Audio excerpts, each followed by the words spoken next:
Hello friends, আশা করি সবাই ভালো আছেন। আর একজন চ্যানেল থেকে জাকেরে চলে আসলাম আপনাদের কাছে। এখন আমি একটা সিনেমার ট্রেলার রিভিউ করতেছি। ওই সিনেমাটা হইছে, মানে যদি বলতে যাই 18 বছর পরে, হ্যাঁ গাইস, একটা বলিউড সিনেমার কথা বলতেছি। 18 বছর পর আমরা একসাথে দেখতে যাইতেছি অক্ষয় কুমার এবং সাইফ আলী খানকে। যে সিনেমার নাম হচ্ছে হাইওয়ান। হাইওয়ান সিনেমার ট্রেলারটা কিছুক্ষণ বলতে কি ইউটিউবে রিলিজ করছে। যে সিনেমাটা রিলিজ পাইবে হাইওয়ান সিনেমাটা 11 সেপ্টেম্বর 2026-এ, সামনের মাসে 11 তারিখে রিলিজ পেতেছে। এই সিনেমার মধ্যে আমরা প্রথমবার, মানে 18 বছর পর, অনেক অনেক ইয়ার পর আমরা একসাথে দেখতে যাইতেছি প্রিয়দর্শন, যে এই সিনেমার ডিরেক্টর, তারপর আছে অক্ষয় কুমার এবং সাইফ আলী খান। আপনারা কাছে একটা কোশ্চেন রয়ে গেছে বা একটা প্রশ্ন রয়ে গেছে যে লাস্ট আমরা কবে একসাথে সাইফ আলী খান এবং অক্ষয় কুমারকে কোন সিনেমার মধ্যে দেখছি, এটা অবশ্যই কমেন্টসে জানাবেন। এখন আসছি হাইওয়ান সিনেমার ট্রেলারটা কেমন হয়েছে। আপনাদের কাছে একটা হিন্টস দিই, হাইওয়ান সিনেমাটা মূলত একটা মালায়ালাম একটা সিনেমার রিমেক, যেটা এর আগেও মালায়ালাম সিনেমাটা ডিরেক্টর ছিল প্রিয়দর্শন, এখনো এই সিনেমাটার ডিরেক্টর হয়েছে প্রিয়দর্শন। মালায়ালাম যে সিনেমাটা, ওইটার নাম আসলে ওপ্পাম। হ্যাঁ গাইস, ওপ্পাম সিনেমার অফিসিয়াল রিমেক করতেছে এই হাইওয়ান সিনেমাটা।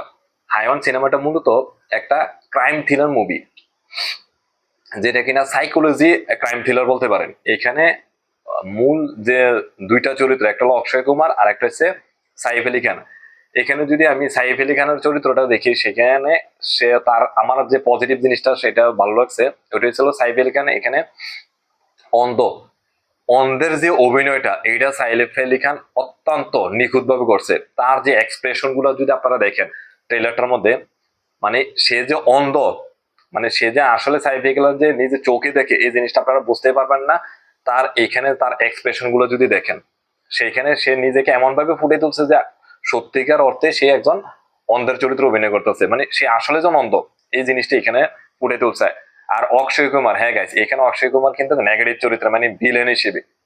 এখানে ট্রেলারে যতটুকু বুঝতে পারছি যে অক্ষয় কুমার এখানে নেগেটিভ বলতে সে খুন করে। এখন কি কারণে সে খুনগুলা করে, এখানে এই সিনেমার মধ্যে, মানে ট্রেলারটার মধ্যে ওই হিন্টসটা পাওয়া যায় না। এখন কোনো না কোনো কারণে তো সে খুনগুলা করতেছে। এখন কি কারণে খুনগুলা করতেছে, এগুলো হলো পুরো সিনেমাটা 11 তারিখে সবাই দেখতে পারবেন। মানে যারা ইন্ডিয়ান আছে তারা অবশ্যই যারা দেখতে পারবে। আর আমরা যখন ওটিটিতে রিলিজ করবো, তখন আমরা হায়ন সিনেমাটা দেখলে তখন সিনেমার রিভিউটা দিতে পারবো। আর একটা বিষয় ছিল এখানে সবচেয়ে বড়, মানে মূল যে আকর্ষণ, সেটা হচ্ছে যে অক্ষয় এখানে যে খুনগুলা করে, আবার সাইফ আলী খানের একজন মেয়ে আছে।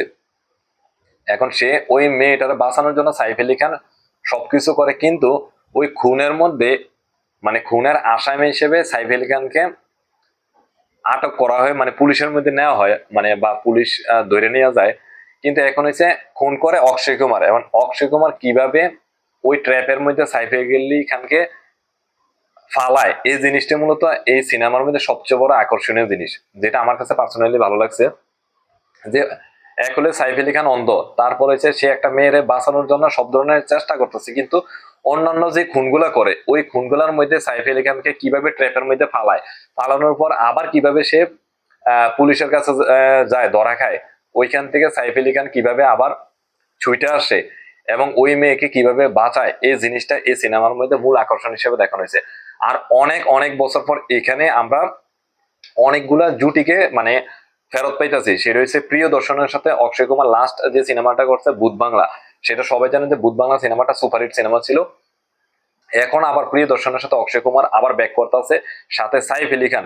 আর আরেকটা বড় আকর্ষণ হয়েছে আমার কাছে পার্সোনালি, সেই বড় আকর্ষণ হয়েছে বোমান ইরানি। হ্যাঁ গাইজ, বোমান ইরানিকে অনেক অনেক বছর পরে আমরা এই সিনেমার মাধ্যমে ব্যাক পাইতে যাইতেছি। আর এখানে আরেকটা বড় বিষয় জানাই রাখি, এখানে খুব সম্ভবত একটা কেমিও আসতে যায়, মানে আমরা পাইতে যেতেছি, যেটা হচ্ছে মালায়ালাম ফিল্মের সবচেয়ে বড় সুপারস্টার যাকে বলা হয় মোহনলাল। এই সিনেমায় সম্ভবত মোহনলালের একটা ছোট্ট কেমিও থাকতে পারে। এখন আপনাদের কাছে এই হাইওয়ান যে সিনেমাটা, এই সিনেমার ট্রেলারটা কেমন লাগছে অবশ্যই কমেন্টসে জানাবেন। আর সবচেয়ে বড় বিষয়, এখানে অক্ষয় কুমার নিজেকে এমন ভাবে ভাঙিয়ে নিছে, মানে তার অভিনয় দেখলে আপনারা বলতে পারবেন না যে লাস্ট 5-6 বছরের মধ্যে অক্ষয় কুমার যে ধরনের ক্যারেক্টার গুলা সে করছে, সব ক্যারেক্টার বাদে হাইওয়ান তার one of the best character. এখানে সে যে ধরনের সাইকোলজিক্যাল কি বলতাম, মানে নিজেকে এমন ভাবে উপস্থাপন করছে এমন ভাবে, তাকে প্রিয় দর্শন উপস্থাপন করছে সিনেমার মধ্যে, যে আপনি তাকে দেখলে এটা যে একটা অক্ষয় কুমার লাস্ট যে ভূত বাংলা সিনেমাটা করছে কমেডি হরর মিলবো না, এর আগে ওয়েলকাম ব্যাক করছে এটার সাথে মিল মানে পুরা কমেডি, এর আগে যে অ্যাকশন সিনেমাগুলো করছে এই সিনেমার বাইরে নিজেকে মানে উপস্থাপন করছে এমন ভাবে যে অক্ষয়ের আপনার অক্ষয় হিসেবে চিনবেন না, অক্ষয়ের যদি আপনি কমেডি কিং হিসেবে ধরে রাখেন, অ্যাকশন কিং হিসেবে ধরে রাখেন, এই দুটা ক্যারেক্টারের বাইরে নিজেকে উপস্থাপন করছে এই হাইওয়ান সিনেমার মাধ্যমে। আর এখানে সবচেয়ে বড় বিষয় সাইফ আলী খান আছে, প্লাস হচ্ছে অক্ষয় কুমার আছে, এই দুইটা আর বোমান ইরানি, এই তিনজনকে প্লাস হয়েছে প্রিয়দর্শন, টোটালি 4 জনকে দেখার জন্য 11 সেপ্টেম্বর পর্যন্ত ওয়েট করতে হবে। ট্রেলারটা আপনাদের কাছে কেমন লাগছে অবশ্যই কমেন্টসে জানাবেন, আর অবশ্যই আমার এই চ্যানেলটার পাশে থাকবেন, সাবস্ক্রাইব করে যাবেন এবং কমেন্টস আপনাদের ভালো লাগে জানাবেন। এই সিনেমাটা কিন্তু one of the best cinema হইব সাইফ আলী খানের এবং অক্ষয় কুমারের। সবাই ভালো থাকবেন, আল্লাহ হাফেজ।